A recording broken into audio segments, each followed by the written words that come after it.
មួយរយៈនេះមានការជជែកវែកញែកគ្នារឿងប្រាក់ខែในជប៉ុនថាបាន1200 1300បានមែនអត់បើនិយាយពីការបានមែនគឺបាន1200អីបានមែនវាបានប្រហែលជា9 10ម៉ឺនឥឡូវយើងនិយាយប្រាក់ខែគោថា9 10ម៉ឺនចុះ9 10ម៉ឺនថាបានយើងទាំងស្រុងវាមិនចិត្តវាអត់មែនអត់ថាអត់បានមកដល់ដៃយើងទាំងស្រុងទេវាត្រូវការបង់ពន្ធផ្លៃរដ្ឋបងពុនលើការសុខភាពបងពុនការស្នាក់នៅជប៉ុនហ្នឹងហើយទឹកហើយផ្ទះហើយភ្លើងហើយបងអស់70000 យេនចោះអញ្ចឹង9 10ម៉ឺនវាយើងបង់70000 យេនវានៅសល់តែ2 100000 យេនទេអញ្ចឹង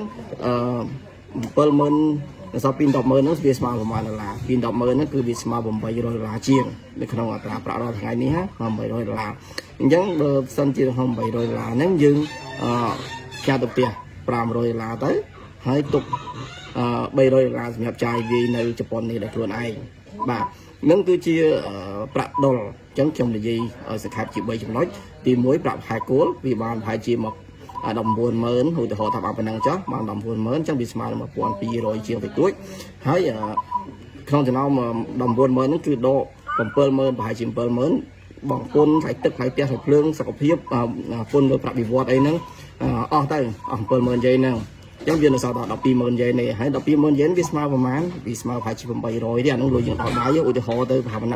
ណឹងចុះហើយតមកយើងផ្ញើទៅផ្ទះទៅ500អីហ្នឹងវាគ្រប់គ្រាន់ហើយបាទអូខេហ្នឹងខ្ញុំនិយាយអំពីចំណុច3ហ្នឹងដើម្បីកុំឲ្យជជែកវែកញែកផងបាយមិនបានតិចមិនបានច្រើនម៉េះឲ្យយល់ពីប្រាក់ខែគោលហើយនឹងប្រាក់ចំណាយហើយនឹងយើងបងពុនបងអីហ្នឹងទូទាត់ឲ្យទឹកឲ្យភ្លើងឲ្យអស់ទៅនៅសល់ប្រមាណប៉ុណ្ណឹងឯងខ្ញុំសង្ខេបបែបខ្លីប៉ុណ្ណឹងចុះអូខេបាយបាយជួបគ្នា